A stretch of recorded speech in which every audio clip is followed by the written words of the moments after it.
Every time I get on a video like yesterday and totally drag Melody, either that same day or the next day, she finally arrives at the right conclusion. But I can't give her credit yet because she never does anything about it.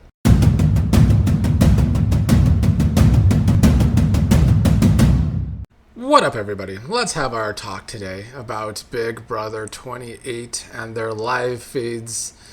Yesterday, Kamu hit the ground running, trying to stay in this game. That's one thing I have appreciated from Kamu's gameplay this season is he is one of the more active players in the house, and I think that's why he has been outplaying a lot of people, and he was the last newbie to not be put up on the block because he will try to get his way, and most people on this season won't play their own game or just try and get their way. But Kamu was having a conversation with Mallory and how they should have each other's backs and how he has been working with the icons. And he knows that Mallory is definitely a target for the icons because she can win some competitions. She did win a veto early on. And Kamu thinks that the not icons are only loyal to each other, which Mallory does agree. Kamu was thinking that he needs to stay because he is a physical threat that will completely go after these vets. And I do also want to say, speaking on the gameplay this season, that only Jason and Lyric have really fought to stay on the block this season. Most people on the block did not fight to stay. Now, Kamu is the third one to do so, and we are midway through the season. That's crazy. Here is also my thing, though. Kamu is now telling people like Mallory about his alliances with the vets so far this season, when to me it should have been clear to the Mallorys, the Melodies, the Taylors. The week of Devin's HOH, when everyone was in that HOH room and they wouldn't let Rome in, like it was so obvious at that point that the players not in that room should have been concerned about the players in that room. It still bugs me that they never really completely came to that complete conclusion that they should have. So that does make me roll my eyes every time someone is finding out about these big alliances that the vets were in early on. But Kamu is saying he's down to run this and get the vets out before jury, and he hopes that he can stay close with Mallory. Don't really think Mallory is still feeling, Kamu staying. She thinks that Kamu should still go overall. But Yash had a talk with her too. Yash brought up Lala's HOH meeting when they were discussing getting out the icons. I hate calling them that. Getting out the vets and making them the target, and how Dee found out about that. He also finally told Mallory about Dee trying to use her power and wanting Melody and Mallory to go up, but he made a point to say that Dee never mentioned Barrett's name, and how it might have been Barrett that ratted out that Lala HOH meeting to the vets. So Yash was starting to try and put doubt into Mallory over Barrett about how he's clearly a rat to Dee if he is indeed the one that went to her about Lala's HOH meeting. Mallory told Yash that she would keep Kamu if he wants, but she wants Yash to think about the fact that this is a good opportunity to get Kamu out of the game because a lot of people will be afraid to put him up going forward. She doesn't know when another chance will come along to take him out, and he is a strong player. Yash thinks that Kamu would be a good shield, though. I do think both Yash and Mallory made good points about Kamu in this conversation because Kamu staying, he definitely is a shield for Yash and Mallory, but then Mallory does have to consider who is going to take that shot at Kamu eventually, if not right now. Is it the right time to take out Kamu for some of these people? I don't think it is. There's an obvious person on the block that if they stay on the block should get the boot this week, and that is the egg-shaped Karen. But yeah, Yash has figured out that Barrett has been ratting everyone out to Dee. Yash was trying to expose Barrett to both Mallory and Melody yesterday, but Barrett did walk in during that conversation. Devins, meanwhile, was telling Drew about the several different alliances he has involving Kamu and Yash, one of which just started, the whole Bermuda Triangle. Honestly, I felt like Devins was commiserating during this conversation with Drew. about his game move this week and how, despite his new kind of strong things with Yash and Kamu, Devon's decided to make this move anyway. And I do truly think that Devon's knows he went against his gut and he was always going to do it anyway because he is a fame whore and he is just here to make moves, apparently. Then yesterday, because these feeds are just so entertaining, Barrett ate a part of one of Devon's hot dogs, and Devon's then had this fun interrogation because Devon's is totally good TV, like some people in the comments say. He's not corny at all. But he's also not good at spotting liars because he did not suspect Barrett. And I did laugh when Kamu was talking to Taylor about this and how Devon's didn't even suspect Barrett. Taylor said, and that's why Barrett needs to go. That's why his ass needs to go, because Barrett is clearly able to lie to Devon's, and Devon's doesn't even believe that it was Barrett that ate his hot dog. So how would that play out on a bigger level? Obviously, you all know that I would love for Barrett to go soon. Would love for Barrett to not make jury. That could turn the whole season around for me. But after Barrett's talks today, who did he run straight to like the lapdog doormat vet bitch that he is? Well, yes, the vets. Standing there while they were sitting down listening to all of his info for the day. I mean, truly, look at this biggest loser. And the thing is, for me, watching the feeds these past few days, or at least the last day and a half, all three vets have been doing horrible socially, in my opinion. Like, they just made their all-white Make Big Brother Great Again alliance, and yet they've done a terrible job with Mallory and Melody of trying to not make it obvious that they're at the bottom. Especially yesterday. I don't feel like they were watering that grass at all with Melody and Mallory. I thought it was pretty obvious that they were at the bottom of that alliance. And then, of course, Eminem were getting more info about Barrett and Drew's undying loyalty to the vets, so that didn't help. Before we get there, though, let's talk about Lala questioning Angela and asking her things like how close is she working with D, and Taylor being there, sitting there not pleased that Lala is doing this because Angela was going to have a reaction, and Angela did have a reaction. And so what does that mean? Why it's time for today's Karen Watch.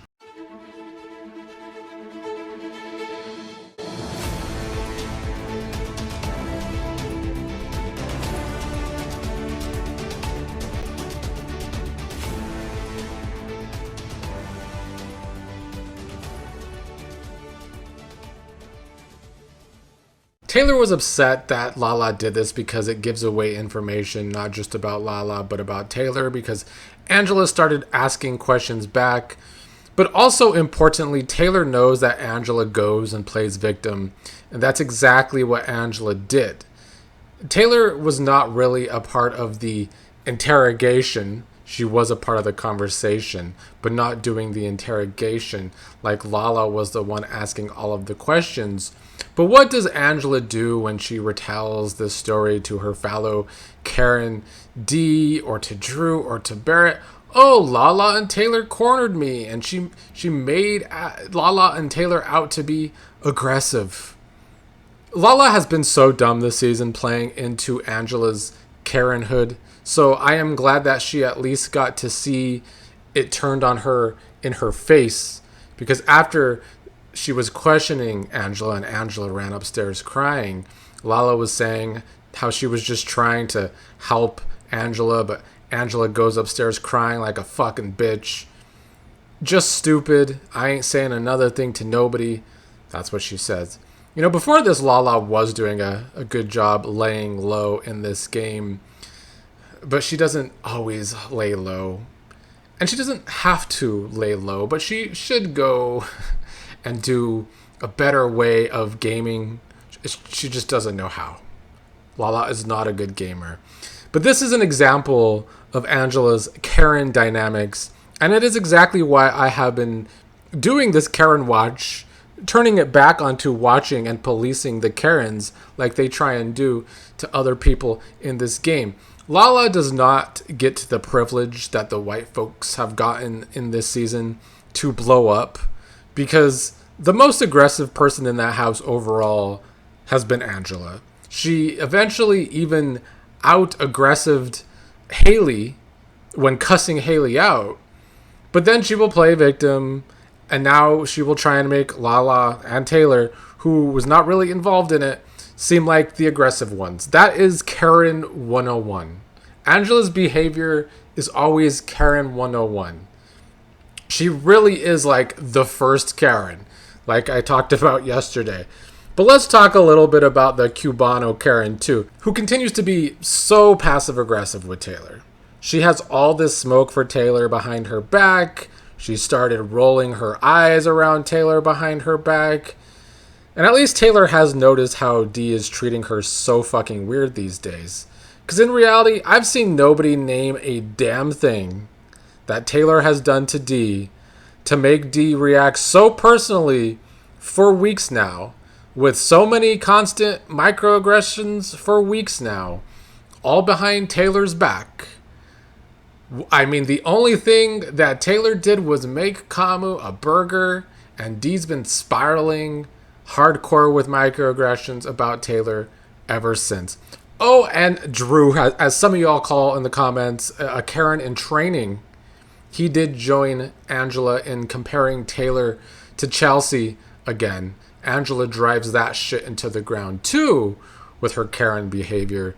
And Drew, of course, had some negative things to say about Lala, and Drew is the one who started the negative things to say about Lala this season. Drew has been hating on Lala this entire season. And let me also say this, because I've been getting comments, and I see this on social media too, trying to defend Drew and Dee's piss poor behavior by trying to call them biracial. Mexican is not a race.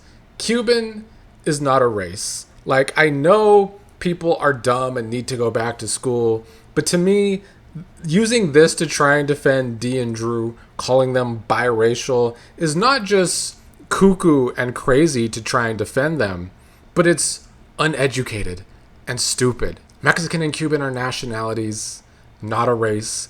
Go back to school. Lala was cracking me up last night, though, when she was ranting about how she was not a bully to Haley.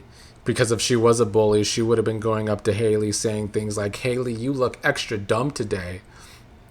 That really did crack me up, because Haley does look as dumb as she actually is, I fear. Taylor was also cracking me up, ranting about Lala and how Taylor feels like she is Suri when she played Big Brother, and Lala is her Jared that she has to keep from doing dumb shit. Which is true. However, I will say people have to let Lala play her own game. I do understand Taylor and Yash being frustrated because Lala is very, very bad at the game. But expecting Lala to just shut up and sit there and eat her food all day long, I don't like it. But again, I understand Taylor's frustration because she does get brought down too because of the way Lala does things. I guess we must talk about Mallory and Melody and how maybe they have finally tried to wake up where Barrett and Drew are concerned, and how those two doormats are just so close and loyal to the vets. Yash did a good job of getting them thinking about Drew and Barrett, even pointing out things like maybe they got voted by America because Drew and Barrett were playing their asses. Because yesterday, Eminem were having several conversations about losing trust in Drew and Barrett. Melody did get into one of her moods of being pissed off over Drew and Barrett possibly playing them this whole time for the vets. Here is my damn thing with Melody, though. This whole season, every time I get on a video like yesterday and totally drag Melody, either that same day or the next day, she finally arrives at the right conclusion. But I can't give her credit yet because she never does anything about it. I've talked about Melody a lot this season, arriving at the right conclusion. But then she does nothing about it. So I have to wait and see if she actually does something this time, or if she just falls back into the same old shit, especially where Drew is concerned. I have seen some Drewlity fans freaking out that, God forbid, Melody finally finds out that Drew ain't shit. Because, like I said all along, people that stand these two together were fine with Drew dragging Melody's name through the mud all season. But now, because she's actually figuring it out, that's bad. So like I've said all along, most Drewlity fans are either just actually Drew fans, they don't give a shit about Melody, or they're just weirdos. Because this dynamic between Drew and Melody and how it's so buzzy, and people standing them over an arm touch, and oh my god, they stared at each other for 3 seconds. It's all been so very strange to me, because Drew is a very immature individual who is just a tryhard and who has never actually showed that he actually gives a shit about Melody. Drew was still hoping that they were all going to blindside Yash and Kamu with the vote, but Mallory said she will not do that to Yash and that Taylor will know if Kamu is getting voted out. I do think Mallory knows that she needs to keep Yash and Taylor close, and I think that Melody is finally arriving to that same conclusion, though, as I said, we will have to wait and see on that where Melody is concerned. But Melody did seem to consider keeping Kamu and how that could be the move this week, and that they do have the numbers to keep him, and that would blindside the crossovers. As I've been saying this week, the real move is whoever comes up with the plan to get Angela out this week no matter what. The vet doormats, Drew and Barrett, they lost their chance to take control of the game this week and push for Angela to go so that they could not only be FAP strong, but then Devins and Dee still need Drew and Barrett at that point. But now I do think Taylor, Melody, and Mallory could be the ones to think of that, although I think Taylor would be the only one to push for Angela to go this week.